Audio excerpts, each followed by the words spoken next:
રાજા રાણી ના હાથ પીટાયો રાજા રાણી ના હાથ પીટાયો મુજે લાગતા આયા તારે કનૈયા વિવાદ જોને લોકો બોલાવા કનૈયા રાજા રે મોકાના કાળા રાજા રે ઓ કૃષ્ણ કનૈયા હવે જો નટવર નાનો જલ્દી ડાયો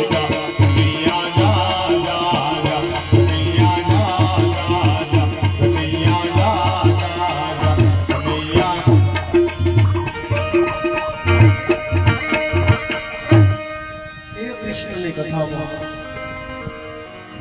ઈશ્વરે તમને આપ્યું હોય તો કઈ ને કઈ મદદ કરજો. આ ભાગવત કથાના મંડપમાં 5 હાથથી કરેલું 5 આંગળીથી કરેલું સત્કર્મ તમારા વડવાઓની કીર્તિ અમર બનાવેલું છે.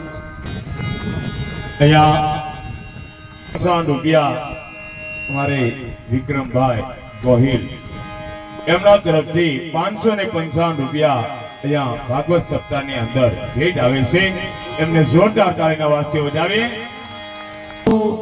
5 આંગળીથી કરેલું સત્કર્મ કેટલા બધા જીવને સહભાગી થશે.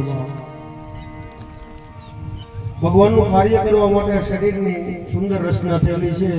ના તો હરવા ફરવા માટે, ના સુખ વૈભવ ભોગવવા માટે, કેવલ ને કેવલ પરમાત્માનું કાર્ય કરવા માટે પરમાત્મા શ્રી હરિએ આ શરીરની રચના કરી. એની રચના કરનારો બહુ અદભુત છે. આખા શરીરમાં આપણે ગણિત કરીએ 2 કાન, 2 નાક, મુખ, 2 હાથ, પગ, માથું. માણસ મરી જાય અને આ શરીરને સળગાવી દે, શું બને તો કે રાખ. સાધુ હોય એને સમાધિ આપે, મુસલમાન હોય એને દફનાવે. એ દફનાવ્યા આગળ સમાધિ આપ્યા પછી એ જગ્યામાં જોવામાં આવે શું બની ગયું તો કે ધૂળ અક્ષર જોઈએ. એ પૂર્ણ પુરુષોત્તમને મારી અને તમારે પામવાની પ્રતીક્ષા કરવાની છે. ધર્મની માટે થઈને લોકોએ માથા આપ્યા છે. કેટલી વાતો રાખો. તમે ગુરુ ગોવિંદજીનું નામ સાંભળ્યું હશે. બહુ નાનું એવું દ્રષ્ટાંત.